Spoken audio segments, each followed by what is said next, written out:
सुदन गुरुङले प्रहरीलाई लिएर ठूलो कुरा उठाएका छन्। उनले भनेका छन् 36 वर्षसम्म हतकडी सुरक्षाकर्मीले लगाइदिएको रहेछ।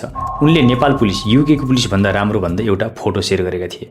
लन्डनमा मोबाइल चोरी गर्ने फोन थेफ्ट ग्याङ छ, जसलाई अहिलेसम्म पनि लन्डन पुलिसले कन्ट्रोल गर्न सकेको छैन। सन् 2024 मा चोरी 3 गुणा बढेर 80,000 भन्दा बढी पुगेको थियो। यो ग्याङले प्राय सामाजिक सञ्जालमा बालबालिकाहरूलाई मोबाइल चोरी गर्न भर्ती गर्छ र चोरी गरेका फोनलाई उनीहरूले चीन र अल्जेरियामा तस्करी गर्छन्। तर अहिले नेपाल पुलिसले एक दिनमै 195 जना गुण्डालाई पकडेर इतिहास कायम गरेको छ।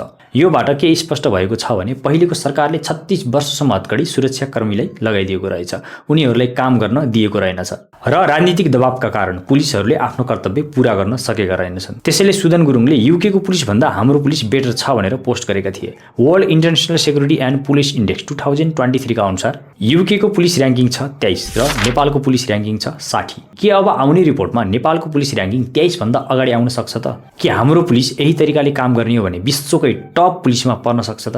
अवश्य सक्छ। त्यसको लागि पुलिसको कुनै पनि काममा राजनीतिक हस्तक्षेप गर्नु हुँदैन। र आज सुदन गुरुङले गुड मर्निङ नेपाल सन्चै हुनुहुन्छ भनेर पोस्ट लेखेका छन्। यसको मतलब पक्कै पनि अब कोही न कोही ठूलो मान्छे समातिनेवाला छ। सुदन गुरुङको यो कामलाई तपाईले के भन्न चाहनुहुन्छ र 10 मा कति अङ्क दिन चाहनुहुन्छ?